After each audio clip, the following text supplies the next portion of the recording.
കനത്ത മഴയിൽ ഷാർജയിൽ രൂപപ്പെട്ട വെള്ളക്കെട്ടുകൾ നീങ്ങാൻ ഇനിയും കാത്തിരിക്കണം. ഇതോടെ ഷാർജയിലേക്കുള്ള വാഹനങ്ങൾക്ക് നിയന്ത്രണം ഏർപ്പെടുത്തി. അതേസമയം ദുരിതബാധിതർക്ക് പിന്തുണ നൽകുമെന്ന് ദുബായ് കിരീടാവകാശി ഷെയ്ഖ് ഹംദാൻ അറിയിച്ചു.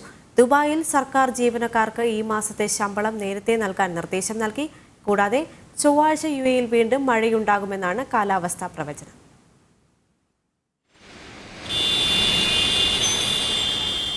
വെള്ളക്കെട്ട് പൂർണ്ണമായി നീക്കാനാവാത്തതിനാൽ ദുബായിൽ നിന്ന് ഷാർജയിലേക്ക് തിരിച്ചുമുള്ള റോഡിൽ ഗതാഗതക്കുരുക്ക് രൂക്ഷമാണ്. ആകെ ഒരു വഴി മാത്രമാണ് ഗതാഗതത്തിന് തുറന്നിരിക്കുന്നത്.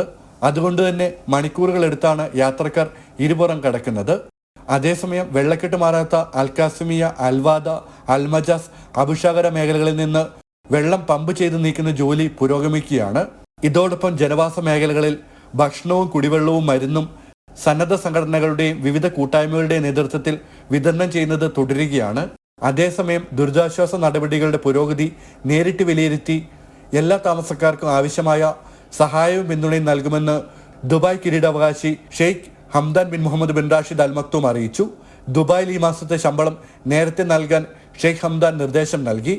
അതേസമയം യുഎഇയിൽ ഏപ്രിൽ 23-ന് മഴയുണ്ടാകുമെന്നാണ് പ്രതീക്ഷിക്കുന്നത്.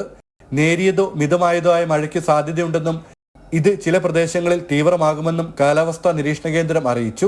5 ദിവസത്തെ കാലാവസ്ഥാ പ്രവചനം അനുസരിച്ച് മണിക്കൂറിൽ 15 മുതൽ 40 കിലോമീറ്റർ വരെ വേഗത്തിൽ കാറ്റിന് സാധ്യതയുണ്ട്. ജനം, ദുബായ്.